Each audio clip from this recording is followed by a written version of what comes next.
மாட்டிப்பீங்கன்னு சொல்லுங்க.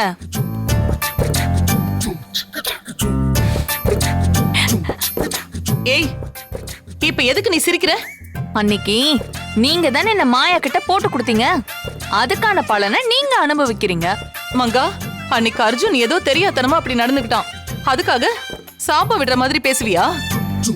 சரி, நாங்க இத பத்தி மாயா கிட்ட பேசணும். கதவு திறக்க முடியல, உள்ள பூட்டி இருக்கா போல. நீ கொஞ்சம் கதவை தட்டி திறக்க சொல்லு. மாயா உங்க மேல செம்ம காண்ட்ல இருக்கா. இப்போ நீங்க அவளை பார்க்க முடியாது, போயிட்டு அப்புறமா வாங்க.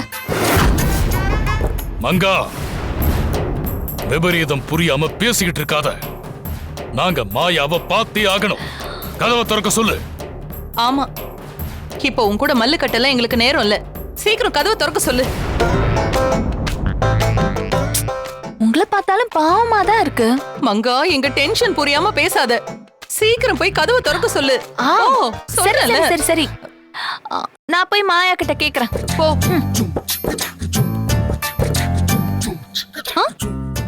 ஆமா, மாயா உங்களை பார்க்க முடியாதுன்னு சொல்லிட்டானா என்ன பண்ணுவீங்க? அவ அப்படியெல்லாம் சொல்ல மாட்டா. சும்மா டென்ஷன் ஏத்தாம மாயாவை கதவை திறக்க சொல்லு. சரி சரி, நீங்க இங்கே இருங்க, உள்ள வந்துடாதீங்க. அப்புறம் மாயா அதுக்கும் என்ன திட்டுவா. நான் போயிட்டு சொல்றேன். இங்கே இருங்க. நான் இங்கே இருக்கேன். போ.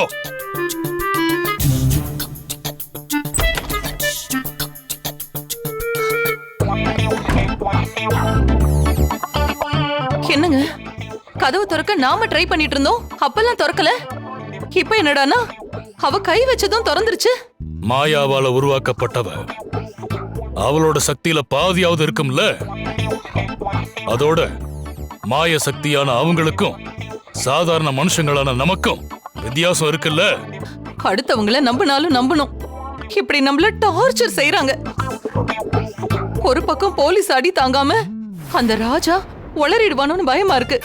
இன்னொரு பக்கம் அர்ஜுன நினைச்சு கவலையா இருக்கு. ஐயோ, என்னங்க, இன்னும் அவ கதவு திறக்க மாட்டேங்கிறாளுங்க. என்ன பண்றது?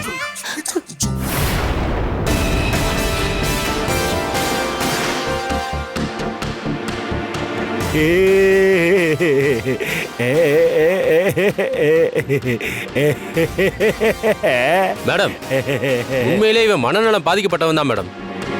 இதுக்கு மேலே இவனை விசாரிச்சு இவங்கிட்ட இருந்து எந்த தகவலும் வாங்க முடியாது மேடம். அப்படியா சொல்றீங்க? ஆமா மேடம். எனக்கு என்னமோ இவன் இந்த மாதிரி எக்ஸலண்டா நடிக்கிறான்னு தோணுது. இவனை எப்படி வழிக்கு கொண்டு வரதுன்னு எனக்கு தெரியும். இப்ப பாருங்க. தூக்குங்க. ஏய், எந்திரா எந்திரான்ற.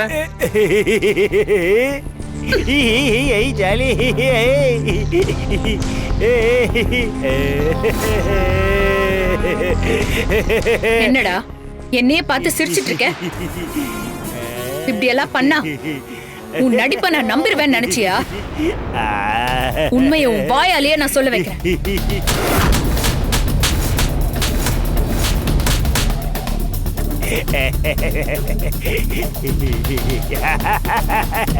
இவனை அடிச்சு உண்மையை வர வைக்க முடியாது. வேற மாதிரி தான் ட்ரீட் பண்ணணும். அப்பதான் வாயை திறப்பான். கான்ஸ்டபிள், அதை எடுத்துட்டு வாங்க.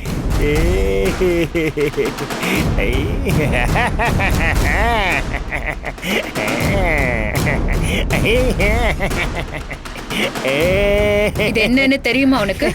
ஐயோ, வந்துச்சு. உடைஞ்சு போன பிளாஸ்டிக் எல்லாம் ஒட்ட வைப்பாங்களே, அதுக்குதான் இதை யூஸ் பண்ணுவாங்க. இத வச்சு ஒரு 2 விரலையும் நான் ஒட்ட வச்சேன்னு வச்சுக்கோயேன், அதுக்கப்புறம் நீ உன் விரலை பிரிக்கவே முடியாது. மீறி பிரிக்கணும்னு நினைச்ச சதையெல்லாம் பிச்சுக்கிட்டு வந்துரும். பிச்சிரு போட்டா. இப்ப சொல்றா, உன் விரல் 2ஐயும் ஒட்ட வைக்கவா?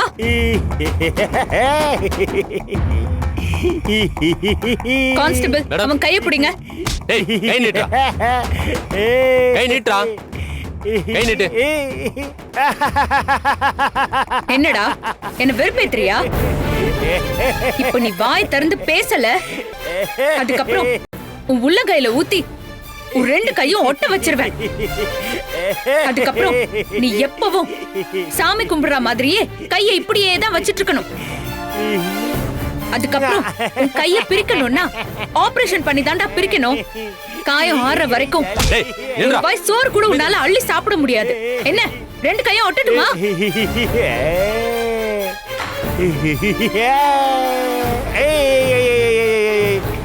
இத பாரு, நான் கேக்குறதுக்கு மட்டும் பதில் சொல்லு. எதுக்காக நீ அந்த வீட்டுக்குள்ள போன? எதுக்கு இந்த மாதிரி நடிச்ச? எதுக்கு நடிச்ச சொல்லு. நீ சொல்லிட்டேன்னா நான் உன்னை ஒண்ணும் பண்ண மாட்டேன். சொல்லு. வாயை திறக்க மாட்டேன்ல?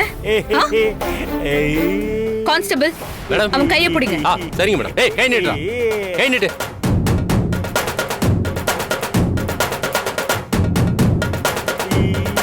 கான்ஸ்டபிள், 2 கையும் ஒட்டுங்க. ஒரு நிமிஷம். ஏய், இத பாரு, கடைசியா கேக்குறேன், சொல்ல போறியா இல்லையா? யார் உன்னை இந்த மாதிரி எல்லாம் நடிக்க சொன்னாங்க? சொல்லு. கான்ஸ்டபிள், கையை ஒட்டுங்க.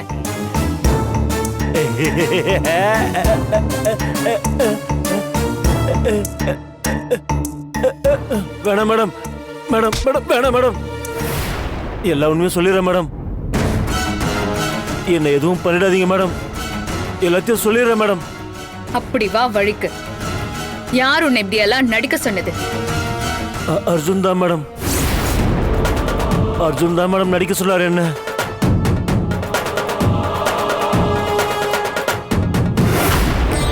சாமி, எங்களுக்கு மட்டும் ஏன் இப்படிலாம் நடக்குது? இதெல்லாம் யதார்த்தமா நடக்குதா இல்ல இதுக்கு பின்னாடி வேற ஏதாவது சதி இருக்குமா? நீங்க சொல்லுங்க சாமி.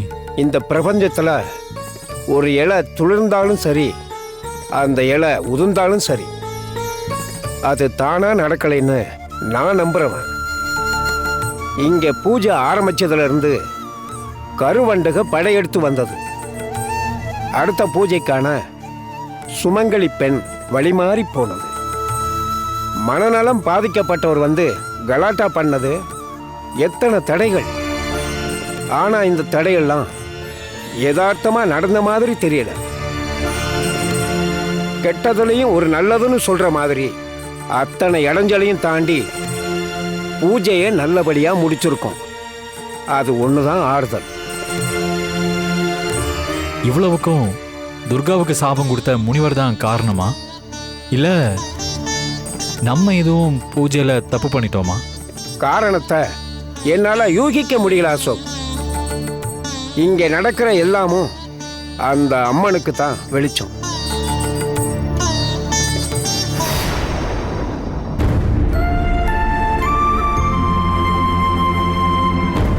கற்பராச்சாம்பிகை பூஜைய குழந்தையோட ஆரோக்கியத்துக்காகவும் சுகப்பிரசவத்துக்காகவும் நடத்துறதா சின்னையா சொன்னாரு. ஆனா இங்க நடக்கிறதெல்லாம் பார்த்தா இது சாதாரண பூஜை மாதிரியே தெரியல. ஒவ்வொரு பூஜையிலையும் ஏதாவது ஒரு இடைஞ்சல் வந்துகிட்டே இருந்துச்சு. அப்பெல்லாம் சின்னையாவும் ஆச்சாரியாரும் இந்த பூஜை தடைப்படக்கூடாதுன்னு பதறினாங்க. அப்ப வேற ஏதோ ஒரு காரணத்துக்காக தான் இந்த பூஜையை விடாப்பிடியா நடத்தி முடிச்சிருக்காங்க. அது மட்டும் இல்லாம பூஜை நடக்கிற இந்த நேரத்துல கௌரி எதுக்காக கோவிலுக்கு போகணும்? இவங்க எல்லாரும் ஏதோ ஒரு பெரிய விஷயத்த என்கிட்ட இருந்து மறைக்கிறாங்க. அது என்னன்னு கண்டுபிடிக்கணும்.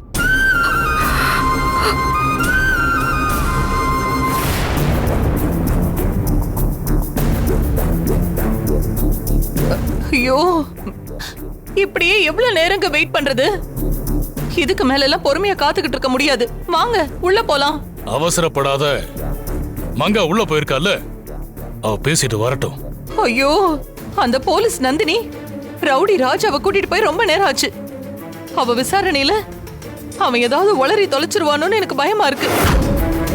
இத உடனே மாயா கிட்ட சொல்லணும். நீங்க கதவை திறங்க.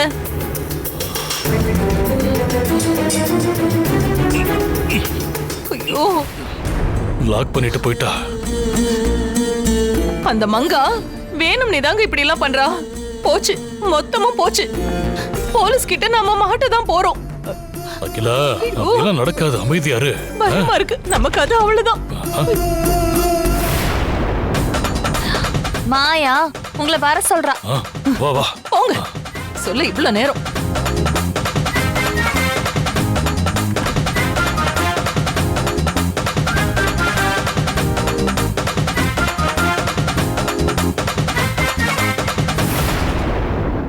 சாமி, இன்னும் 2 பூஜை பண்ண வேண்டியது இருக்கு. ஆனா அதுல என்னென்ன பிரச்சனைங்க வரப்போகுதுன்னே தெரியல. நீங்க ஏன் அப்படி நினைக்கிறீங்க?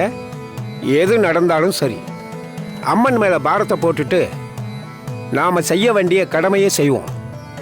நல்லதே நடக்கும்னு நம்புவோம். அதுக்கு மேல எல்லாத்தையும் அவ பார்த்துக்குவா.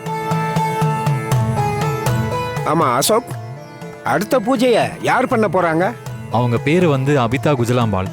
பஞ்சபூதங்கள்ல அக்னிஸ்தலமான திருவண்ணாமலையில இருந்து தீபம் எடுத்துட்டு வராங்க. அவங்க வந்துட்டாங்களா?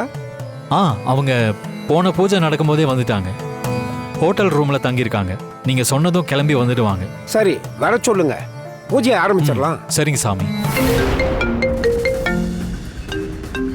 நந்தினி மேடம் கால் பண்றாங்க. ஹலோ மேடம், சொல்லுங்க.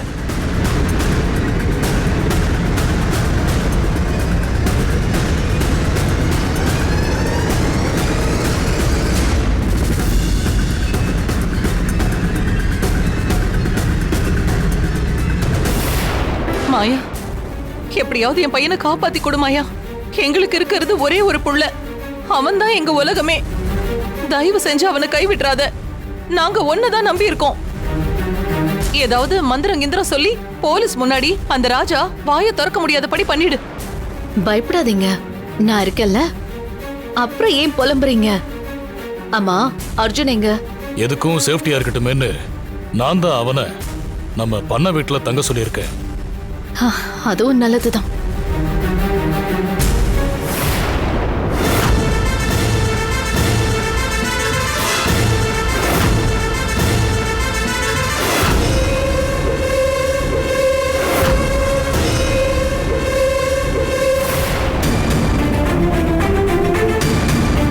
என்ன ஜமீன் ஐயா, அர்ஜுன நினைச்சு கவலைப்படுறீங்களா? இல்ல மாயா, அந்த ராஜா நந்தினி கிட்ட அர்ஜுனை பத்தி உளறி தொலைச்சிட்டா அடுத்தது அவளோட டார்கெட் நாங்களா தான் இருப்போம். அந்த நந்தினி எங்களை கைது பண்ணிட்டா கோயில் சில காணாம போனதுல இருந்து அது தொடர்பா நடந்த கொலைகள் வரைக்கும் மொத்தத்தையும் தோண்டி விசாரிக்க ஆரம்பிச்சிருவா. அத பத்தி தான் யோசிச்சுக்கிட்டு இருக்கேன். அதனாலதான் மாயா சொல்றோம், ஏதாவது ஒண்ணு பண்ணி அந்த ராஜா வாயை திறக்க முடியாதபடி பண்ணிடு. அப்பதான் நாங்க சேஃபா இருக்க முடியும்.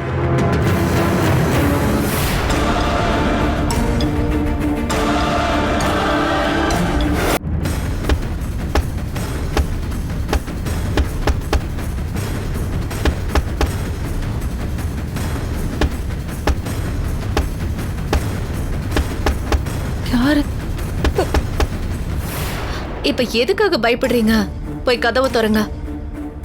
போய் கதவு திறந்து பாருங்க. போங்க.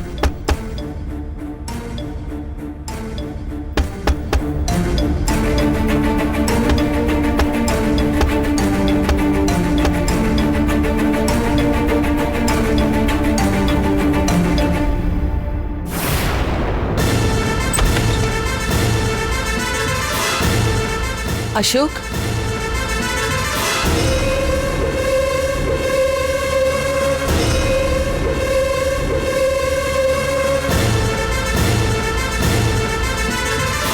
வா அசோக். என்ன ஒரு மாதிரியா இருக்க? நந்தினி மேடம் கால் பண்ணியிருந்தாங்க.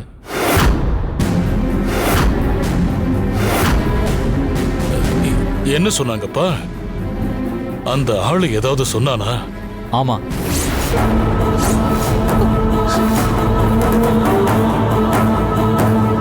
சொல்லுங்க மேடம். அசோக், நான் ரவுடி ராஜாவை விசாரிக்க அழைச்சிட்டு வந்தேன்ல, ஆனா அவ இங்க எனக்கே ஷாக் கொடுத்துட்டான். என்னாச்சு மேடம்? தப்பிச்சுக்கிட்டு போயிட்டானா? இல்ல அசோக், அதை விட பயங்கரமான ஒண்ணு இங்க நடந்துருச்சு. என்ன மேடம் சொல்றீங்க? கான்ஸ்டபிள், கையை ஒட்டுங்க.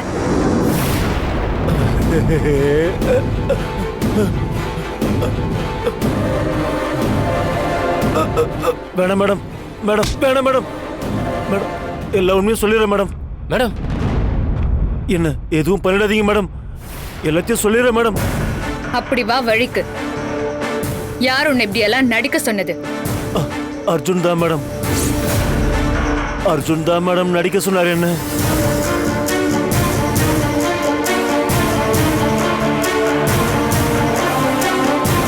ஜமீன் ஐயா மகன் அர்ஜுனா?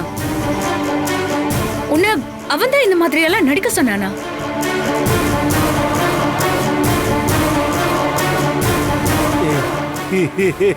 அர்ஜுன் மட்டும் சொல்லல மேடம், டைரக்டர் தான் சொன்னாரு. டைரக்டரா? ஏய், என்ன உளற? ஆமா மேடம், டைரக்டர் மட்டும் இல்ல கேமராமேனும் சொன்னாரு மேடம். இவன் என்ன சொல்றான்? ஏதோ டைரக்டர்ன்றா கேமராமேன் சொல்றான். ஒண்ணுமே புரியலையே. டேய், மனநலம் பாதிக்கப்பட்ட மாதிரி பேசினா நாங்க எல்லாரும் நம்பிடுவோமா? மரியாதையா சொல்லிரு, இல்லனா எங்க ட்ரீட்மெண்ட் வேற மாதிரி இருக்கும். டேய், ஒரு நிமிஷம். இப்போ நீ அர்ஜுன் ஒரு பேர் சொன்னியே, அது யாரு? அதுவா? அது நான் தான் மேடம். என் கேரக்டர் பேர் தான் அர்ஜுன். இந்த படத்துல நான் தான் டைரக்டர், கேமராமேன், நடிகன், எடிட்டிங், ஆக்டிங் எல்லாம் நான் தான் மேடம்.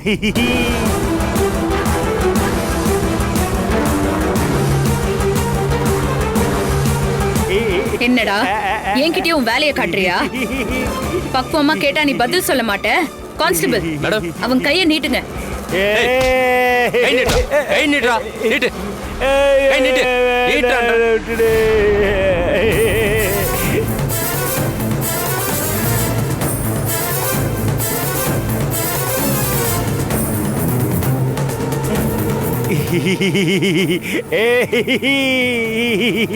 நான் தான் அர்ஜுன், நான் தான் அர்ஜுன், நான் தான் அர்ஜுன், நான் தான் அர்ஜுன், நான் தான் அர்ஜுன். மேடம், நிஜமாவே இவன் மனநலம் பாதிக்கப்பட்டவன் தான் மேடம்.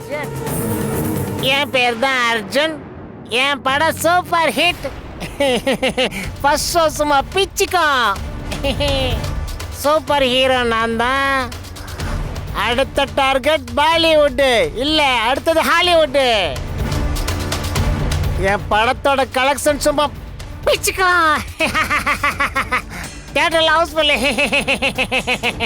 என் படம்னாவே பணத்தை அள்ளும்.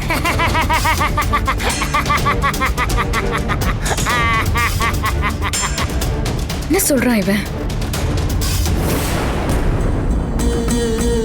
மேடம், அப்படின்னா அந்த ரவுடி உண்மையிலேயே மனநலம் பாதிக்கப்பட்டவன் தானா? அப்பவும் நான் அதை நம்பல. அதுக்கப்புறமும் ஒரு சைக்காட்ரிஸ்ட வர வச்சு ரவுடி ராஜாவை செக் பண்ண சொன்னேன். அவங்களும் செக் பண்ணிட்டு ராஜா மனநல பாதிக்கப்பட்டவர் தான் உறுதியா சொன்னாரு. மேடம், சைக்காட்ரிஸ்டே சொல்லிட்டா அவர் கண்டிப்பா மனநலம் பாதிக்கப்பட்டவர் தானே? இங்கேயும் மனநலம் பாதிக்கப்பட்டவர் மாதிரி தான் அங்கேயும் ஓடிட்டு இருந்தாரு. ஆனா இதெல்லாம் ஏன் நடக்குதுன்னு தான் என்னால புரிஞ்சுக்கவே முடியல. எனக்கு கூட அது புரியல அசோக். ராஜா பெரிய ரவுடி தான், ஆனா அவன் எப்போ இந்த மாதிரி ஆனான்னு தெரியலையே. ஆனா அவன் இப்படி ஆனதுல எனக்கு பெரிய ஆச்சரியம் இல்லை.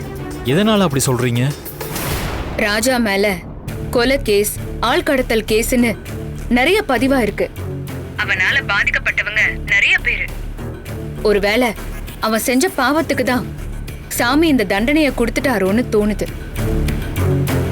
சாரி அசோக், நான் தான் அவன் மேல அதீதமா சந்தேகப்பட்டேன். நான் நினைச்ச மாதிரி அவன் வீட்டுக்குள்ள யாரோட தூண்டுதல்லையும் வரல. அது யதார்த்தமா நடந்த சம்பவம் தான் போல இருக்கு. நானும் அப்படிதான் நினைக்கிறேன் மேடம். பாவம், அவரை மன்னிச்சு விட்டுருங்க. இதுக்கு மேல எனக்கும் அவனை தொந்தரவு பண்ண விருப்பம் இல்லை. நான் அவனை அனுப்பிட்டேன் அசோக். சரிங்க மேடம்.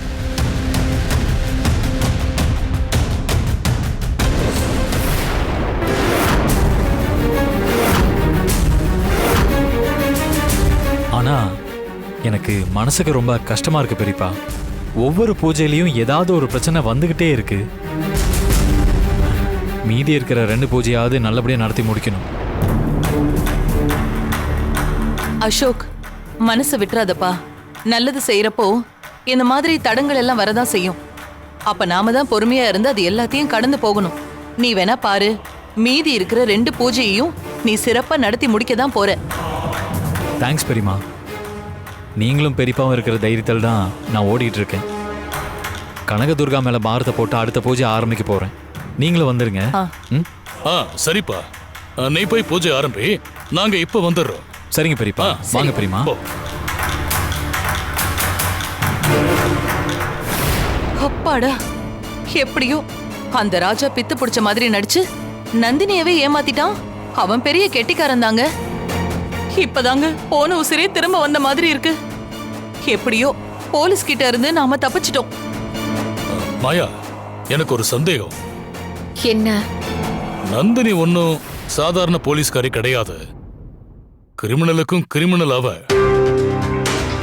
ராஜா மனநலம் பாதிக்கப்பட்டவனா நடிச்சு அவளை ஏமாத்திட்டான்னு சொல்றதெல்லாம் என்னால நம்ப முடியல.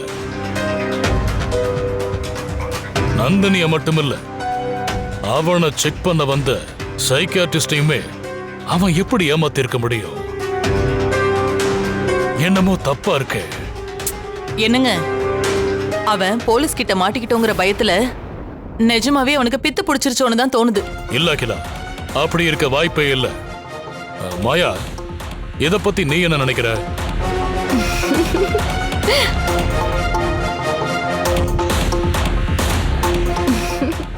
மாயா, நீ சிரிக்கிறத பார்த்தா இது உன் வேலையா?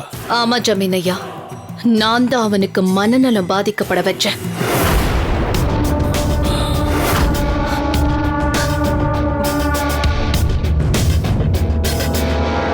நிஜமாவா? ஆமா, நந்தினியோட கஸ்டடியில இருக்கிற வரைக்கும் நிஜமாவே அவன் மனநலம் பாதிக்கப்பட்டு இருக்கிற மாதிரியும், அவனை நந்தினி எப்போ ரிலீஸ் பண்றாளோ அதுல இருந்து சரியா 1/2 மணி நேரத்துல அவனுக்கு நல்லபடியா தெளியற மாதிரி நான் பண்ணிட்டேன்.